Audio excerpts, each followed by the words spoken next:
last point after today. So my final point after from the semifinals is Dan Lanning has one more hill to climb.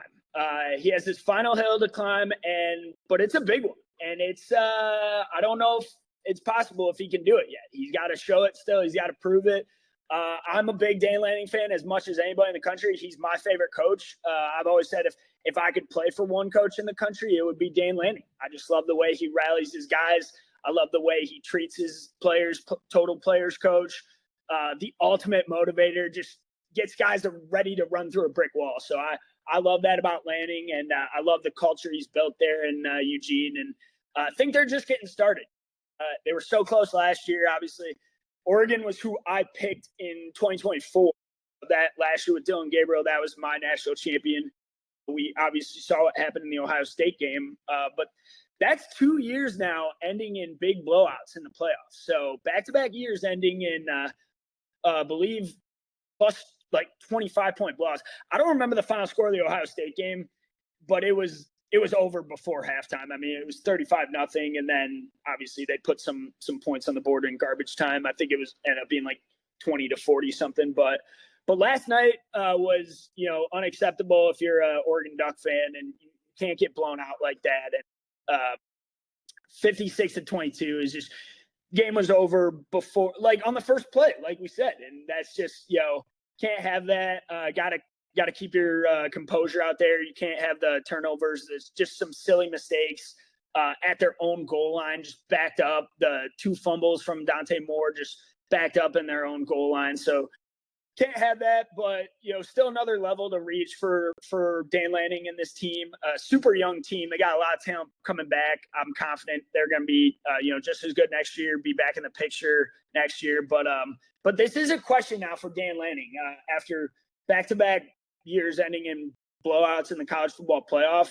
It could be back to the drawing board for him, and really in how he takes that next step as a coach and how Oregon takes that next step as a program, because they still don't have a national championship, which I know a lot of fans like to remind them of all the time, but they've come this far. How do they finally get over the hump now of winning the title? So that does bring up one question for them, which could be the biggest question of their offseason, is the Dante Moore decision. So the Dante Moore question was not really a thing until last night. I would say it was kind of, everybody viewed him as a QB prospect for this draft, as I did. I had him QB1 before last night.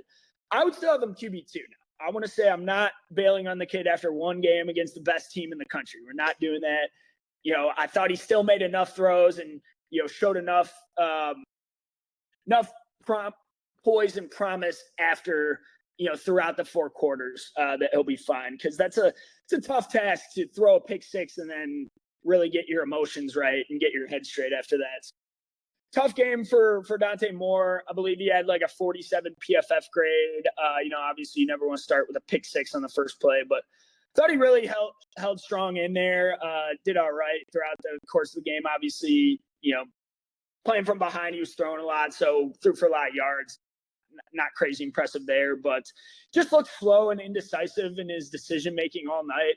Wouldn't get rid of the football when protection broke down. I think that's like an old Justin Fields thing, is like not throwing the ball away and taking the sack. Like a lot of young QBs do that, and that's just something you got to get over. And in terms of just getting rid of the football, if the play's not there, just throw it away, live to fight another down. I still think Dante Moore should come out. I think at worst he would be QB2, but a lot of people are probably overreacting to last night. I'm not overreacting. I think he's fine. I still think he's a year younger than Mendoza, and I think obviously Fernando's the more NFL-ready quarterback, the more established, more accurate, more better decision-maker today. But I think Moore's got room to grow, and I think Moore still could have a higher ceiling than Mendoza, but I would now say like the Raiders are probably making the right decision in taking Mendoza. I still think Moore can come out. I don't know if he's be ready to start next year in the NFL, but I think when you have a QB class like this that's quote unquote bad, you should take advantage of the class. And if you're projected to be a top 3 pick, which I think Dante Moore still is, because you got teams up there like the Jets, the Browns, the Cardinals, who all need quarterbacks, I still think he should come out and those my 4 quarterbacks would probably be Mendoza, Moore, Ty Simpson, and then Trinidad Chambliss as the 4th. So we'll see how it all ends up. However, he may have a better receiving core next year at Oregon if he stayed. I know DeCorian Moore will be back amongst others. Dier Hill, running back. So wide receiver core was one of their minor weaknesses this season. I do think that'll be much improved next season. More developed players, more DeCorian Moore, another year for him.